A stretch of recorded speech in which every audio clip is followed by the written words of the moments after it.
Hello my fellow perfume lovers, I'm really happy to see you in this video, and today we're gonna briefly talk about perfume longevity. And of course I have a lineup of long-lasting perfumes for you, and so this is something that you're into, then please stay tuned. And first let's discuss a couple of factors that can influence the longevity of the perfume. And first is the perfume itself. Naturally citrusy, kind of clean type of fragrances with more natural ingredients, they will evaporate more quickly, and so you should expect your citruses to definitely last you shorter amount of time than your like ambery, vanilla heavy type of perfumes. Second is your skin chemistry. If you have a very dry, maybe flaky skin, then also perfumes will evaporate more quickly. And if you have oily skin and well moisturized skin, then it will last longer as well. And then of course there comes environment as a third factor, because if you live in a very hot and humid climate, for example like Florida, then definitely your perfume will evaporate more quickly. It will project a lot better, but unfortunately the longevity will suffer. Like high heat and humidity definitely kills longevity, and you have to reapply more constantly, while cold weather traps your perfume closer to the skin, but it definitely allows it to stay on longer. And of course, last but not least, if you layer, if you moisturize well, like I've said before, then your perfume will last longer. You know, if you got out the shower and you put the lotion and then you put an oil and then you put perfume, it will definitely stay longer versus you just spraying after the shower with no lotion or no oil or anything like that. So definitely keep that in mind. You know, you can make your so-called weak perfume last a lot longer by moisturizing your skin, by applying layers, and it will definitely help you. But of course, you know, keep all those factors in mind: the perfume concentration, type of your skin, climate where you live, you know, and of course the perfume that you chose. If you're so into like clean and citrusy scents, then probably you should not expect them to last a lot longer. So with that being out of the way, let's start the perfume lineup. And of course I have to start with Guidance 46, and this is probably my preferred choice from Guidance and Guidance 46. This one is kind of softer, more approachable, and more wearable for me, but it lasts a long time. And this is kind of supposed to be, I think, stronger because it's an extrait, if I'm not wrong. And I really love this perfume because it combines femininity with boldness. This is a very bold perfume. It's definitely confident inducing perfume because it's just so loud. It definitely makes a statement.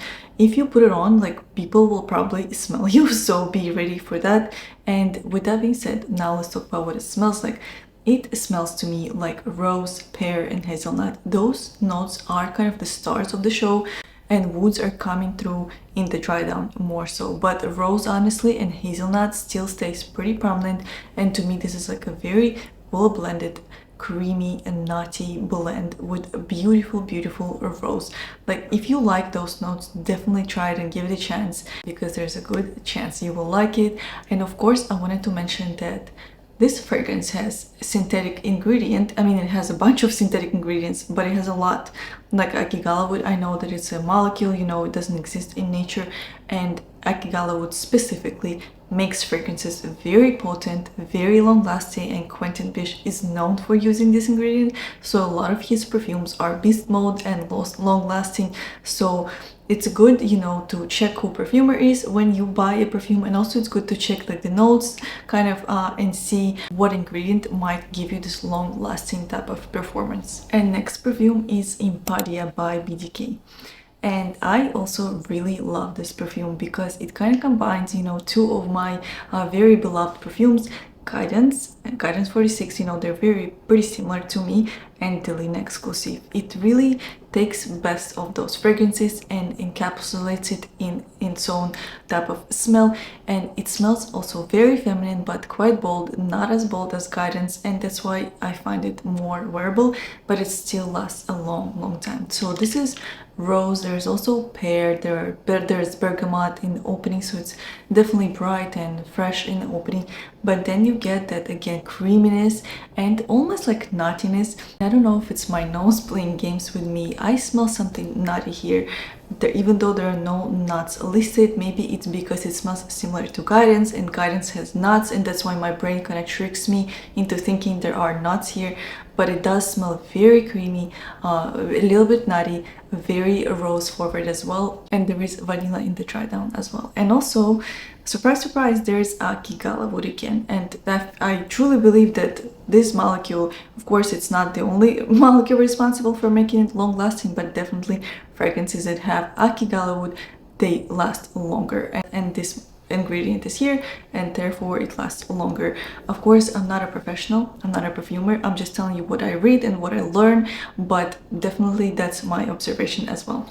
And the next perfume is Hibiscus Mahajád by Maison Crivelli. And I feel like Maison Crivelli overall is very known for having like beast mode, very long lasting type of perfumes, and this one is no exception. Hibiscus Mahajád smells like hibiscus, surprise surprise, rose, vanilla, there's a bit of cassis as well, and there is a bit of ambrette and slight like suede leathery undertone. It's also very soft, slightly powdery because of the rose, and it's creamy and smooth, and it's a very bright perfume. I would say it's also very kind of projecting perfume, like people will smell you, people will notice.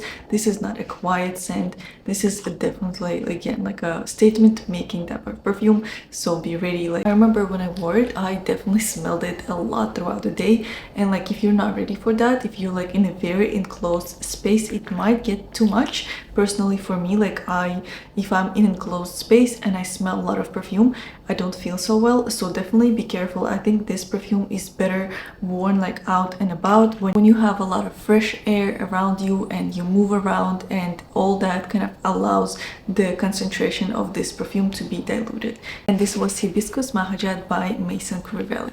And another perfume that's very long lasting and projecting is Jump Up and Kiss Me Ecstatic.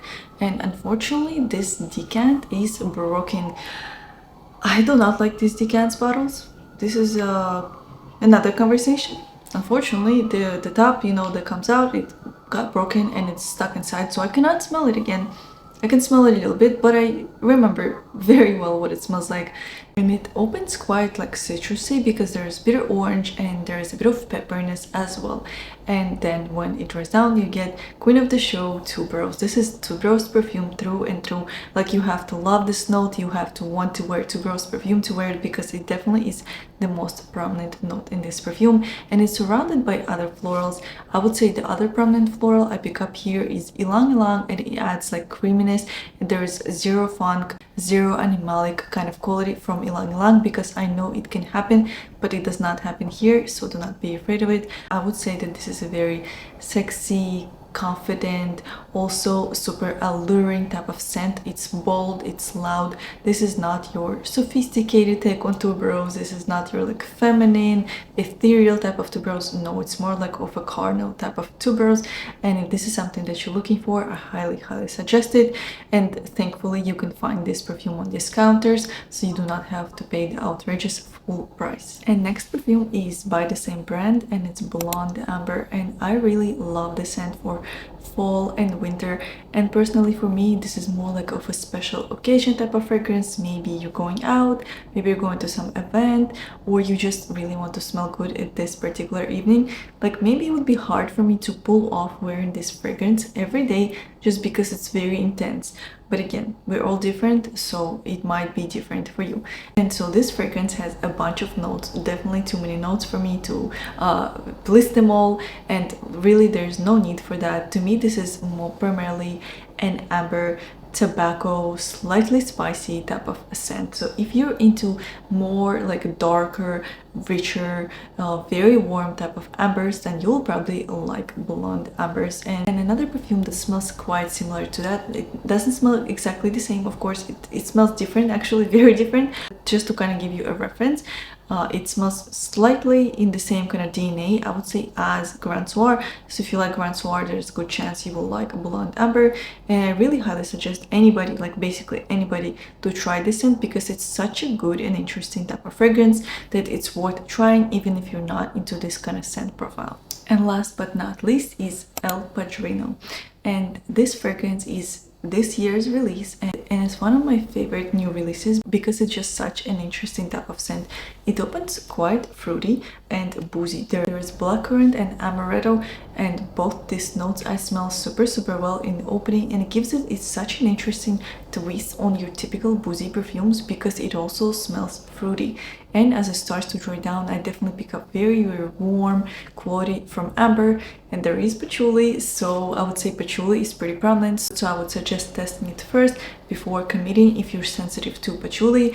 And in the dry down, there's beautiful creamy base of vanilla, labdanum and benzoin, and I would say that the boozy quality stays throughout the fragrance, so definitely it's a boozy, fruity, ambery, warm type of perfume. And if it sounds like something you will like, definitely give this one a chance. In my opinion, this is a very strong release, and it's also strong in terms of longevity and performance. It's a loud perfume, it's very confident and bold perfume, and also I would say that this is an evening type of perfume. It would definitely be way overpowering for me to wear on a daily basis, but for evenings, like in any season, it works very beautifully. And that was Il Padrino by Sospiro. And so this was my list of long-lasting perfumes. Of course, these perfumes are just a small part of long-lasting perfumes that exist out there, but these perfumes personally I have decants of, I've smelled, I've experienced them, I know how they perform, and I most importantly like them. There are a lot of beast mode perfumes that are not for me, that I don't care for. And of course, the most important things when it comes to perfumes is that you love them and you want to wear them. And this personally, I love and I want to wear, and they also last a long time. And I really hope that you liked my video. And of course, please drop your long-lasting fragrance recommendation in the comments. I'll be really waiting. And I really hope that you liked my video. And if you did, then please give me a thumbs up, subscribe to my channel, and I'll see you in the next video. Bye!